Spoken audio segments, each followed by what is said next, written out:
निर्माणाधीन यानी under construction building पर। नोटिस क्या कहता है जानना चाहेंगे? नोटिस कहता है मकान का निर्माण नियमों का पालन किए बगैर हो रहा है। जिस जमीन पर मकान बन रहा है वो लव कुश की पत्नी सुप्रिया के नाम पर है।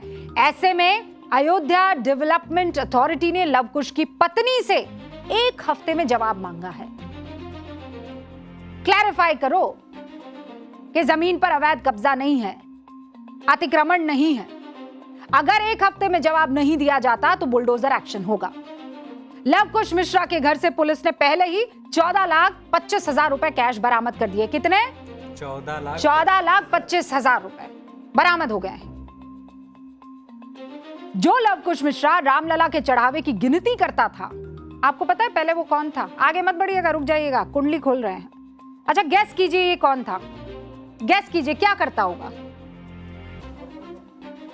नॉर्मल वर्क क्या करता होगा? राजा? अरे वो तो काम थोड़ी हुआ, तो चोरी हुई ना। ये जो शख्स है ये पहले मैकेनिक था, कार मैकेनिक था, मिस्त्री था। चढ़ावे की गिनती के लिए लव कुश मिश्रा को 12,000 से 15,000 रुपए की तनख्वाह पर रखा गया। 16 अक्टूबर 2025 को लव कुश ने पत्नी सुप्रिया के नाम पर 25 लाख रुपए की कीमत की जमीन खरीदी और फिर भवन का निर्माण भी करने लगा। यहां भी वो घपला करने से चूका नहीं। जांच में सामने आया कि लव कुश मिश्रा ने 25 लाख की जमीन की रजिस्ट्री की कीमत करीब 8,80,000 रुपए दिखा दी। अब उसका निर्माणाधीन मकान, बैंक खाते, परिवार का वित्तीय लेन देन पुलिस के राडार पर आ गया है। गड़बड़ी करोगे तो फंसोगे। याद कीजिए, एक तो त्रेता युग के लव कुश थे, प्रभु राम के लव कुश, रघुवंश के वो लव कुश जिन्होंने अश्वमेध का घोड़ा रोक दिया था कि नहीं? और ये कलयुग का लव कुश है जिसने राम मंदिर का चंदा रोक लिया। सूत्र बताते हैं कि लव कुश मिश्रा से पूछताछ के लिए पुलिस ने सवालों की एक लंबी लिस्ट बनाई। अभी तक जो बरामदगी हुई है वो भी इसी पूछताछ के आधार पर हुई है। मैच नहीं किया, सवाल पूछा कुछ, जवाब दिया कुछ। अब पुलिस लव कुश मिश्रा को जानना चाहती है और लव कुश मिश्रा से भी जानना चाहती है कि भैया वो कौन सा फॉर्मूला था जिससे इतनी कम सैलरी में ऐसी गजब की संपत्ति खड़ी कर दी। उसके बैंक खातों में ये पैसा आ कहां से रहा था? क्या चढ़ावे की रकम का इस्तेमाल संपत्ति बनाने में हुआ? क्या परिवार के दूसरे लोग भी आर्थिक लेन देन में शामिल थे? ये पता किया जा रहा है। पुलिस जांच में एक और बड़ा खुलासा हुआ है।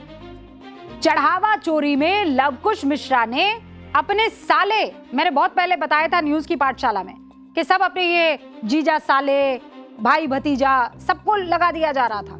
तो साला है लव कुश का, अनुकल्प, उसको भी चोरों के ग्रुप में जोड़ दिया। जीजा साले की जोड़ी ने मिलकर सबसे बड़ी चोरी को अंजाम दिया और पुलिस रिपोर्ट के अनुसार चोरी की गई इस बड़ी रकम का एक बड़ा हिस्सा महाकुंभ के दौरान उड़ाया गया। अब खबर यह है कि ये जो वित्तीय हेरफेर हुआ है इस मामले में ईडी एंटर करेगी, क्योंकि जब भी कोई वित्तीय गड़बड़ी होती है तो एनफोर्समेंट डिपार्टमेंट को आना होता है, तफ्तीश करनी होती है। यानी श्रद्धालुओं ने जो चढ़ावा भरोसे के साथ रामलला के चरणों में चढ़ाया था। और आप सोचिए ना, मैंने तो वो मंजर अपनी आंखों से देखा है। जैसे ही प्रभु राम की वो मूरत आपके सामने दिखाई देती है, आप सब भूल जाते हैं।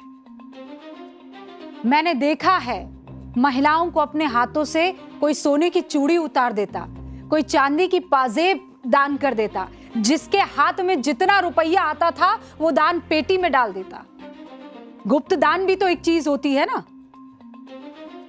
और मैंने अपनी आंखों से देखा है गरीब से गरीब औरत अपनी झोली में ऐसे चावल भर के ले आती थी कि प्रभु राम के यहां जा रही हूं, क्या लेकर जाऊंगी, और इस भाव से कि तेरा तुझको अर्पण, क्या लागे मेरा राम।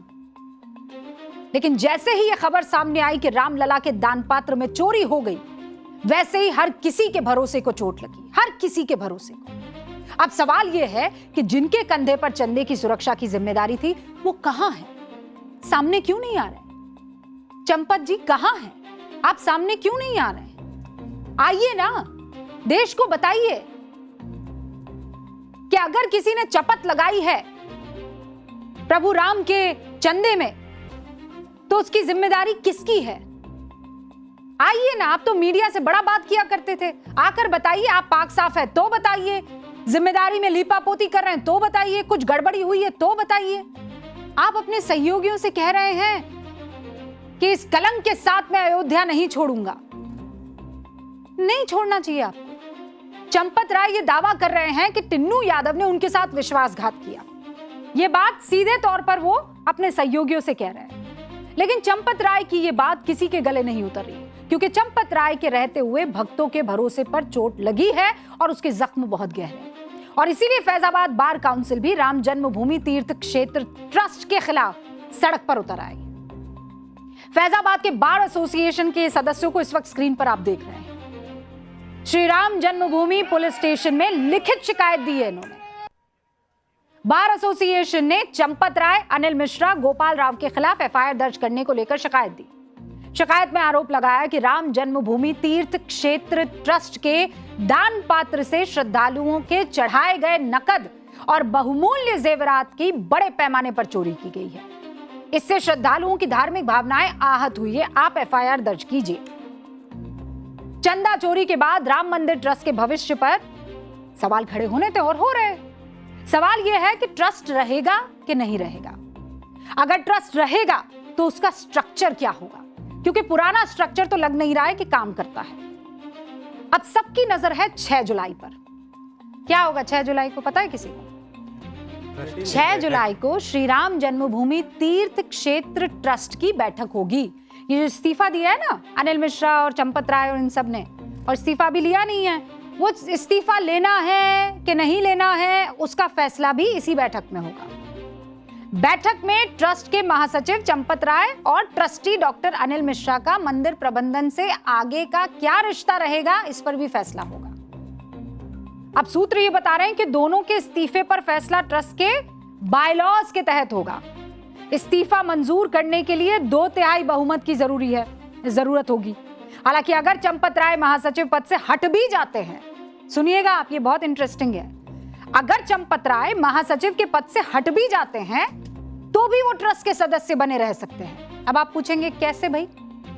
ऐसे कि नियमों में पद और सदस्यता ये दोनों अलग अलग है। आप पद पर हैं और सदस्य हैं, हो सकता है। पद पर नहीं हैं और सदस्य हैं, ये भी हो सकता है।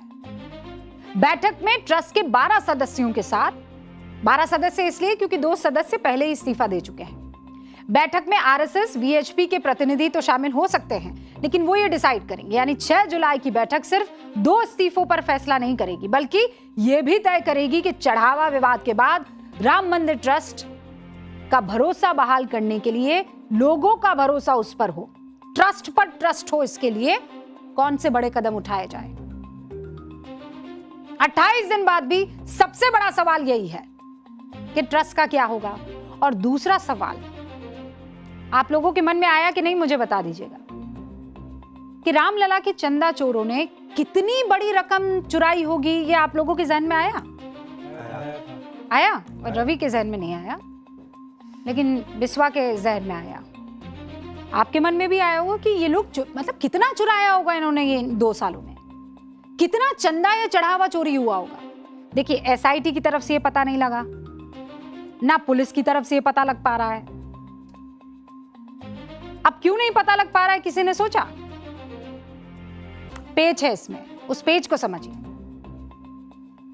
हमारे देश में गुप्त दान होता है, बड़ा चलन है। आपने भी अपनी दादी नानी, किसी बुजुर्ग के मुंह से सुना होगा कि दान ऐसे दो कि दाएं हाथ से दिए गए दान के बारे में बाएं हाथ को भी पता ना चले। और हुआ यही, कोई ऐसे सीसीटीवी में दिखा दिखा के थोड़ी दान पात्र में डाल रहा था। वो तो कुछ लोग थे जो ट्रस्ट को जाके और रसीद कटवा रहे थे, लेकिन वो तो कुछ ही लोग थे ना जिन्होंने बहुत भारी रकम दे दी, या सोने की मूर्ति दे दी, या चांदी वाली मूर्ति दे दी। लेकिन कई ऐसे थे जिन्होंने गुप्त दान किया है। अब आया कितना, चुराया कितना, कैसे पता चलेगा? इसीलिए तो इन लोगों ने हाथ साफ किया। श्रद्धा में डूबे भक्तों ने दिल खोल कर दान किया होगा। अब प्रभु राम जाने कि दान पात्र में कितने सोने के कंगन थे, कितनी चांदी की पाजेब थी, लंबी लंबी लाइनों में घंटों इंतजार करके इस देश के आम जन ने अपने राम जी के नाम पर 5 रुपए दिए, 10 रुपए दिए, 50 रुपए दिए, 100 रुपए दिए, 500 दिए, 5,000, 50,000, 5 लाख अपनी अपनी कमाई के हिसाब से दान पात्र में डाले। लेकिन दान पात्र में कितना पैसा आया उसका तो कोई लिखित रिकॉर्ड है नहीं, क्योंकि सीसीटीवी से यह भी पता लगाना मुश्किल है कि किस भक्त ने कितना पैसा दान पात्र में डाला। या फिर सोने के मुकुट, चांदी के छत्र जैसी चीजों का मान लीजिए रिकॉर्ड मिल भी जाता है, लेकिन इनका कहां से मिलेगा, क्योंकि वो लिखित में दर्ज हुई नहीं, कोई पर्ची थोड़ी कटवाता है। दानदाता को इसकी रसीद नहीं मिली, गुप्त दान का कोई रिकॉर्ड है नहीं। हालांकि आज एसआईटी एक बार फिर राम मंदिर पहुंची, जहां उसने नए सिरे से जांच शुरू की। चंदा चोरी पर सियासत में कोई कमी नहीं है, यह भी सोच लीजिए। केसी वेणुगोपाल कांग्रेस के प्रधानमंत्री नरेंद्र मोदी को खत लिख रहे हैं, सुप्रीम कोर्ट की निगरानी में जांच कराने की मांग कर रही है। उफ, राम पे जो अभी इनका प्रेम डोल रहा है ना, वो भी देखने लायक है। केसी वेणुगोपाल आरोप लगा रहे हैं कि अब तक की एसआईटी जांच सिर्फ दिखावा है, बड़े लोगों को बचाया जा रहा है। ये सिर्फ चोरी का मामला नहीं है, बल्कि करोड़ों लोगों की आस्था से जुड़ा मामला है, केसी वेणुगोपाल लिख रहे हैं। जांच पूरी तरह से निष्पक्ष होनी चाहिए। समाजवादी पार्टी चंदा चोरी को 27 का सियासी हथियार बनाने के मूड में है। अखिलेश जी कह रहे हैं प्रभु राम मर्यादा के प्रतीक है, संविधान देश की मर्यादा है। बीजेपी ने ना आस्था छोड़ी है ना मर्यादा। इस बार बीजेपी को ना चंदा मिलेगा, ना चढ़ाना और ना वोट।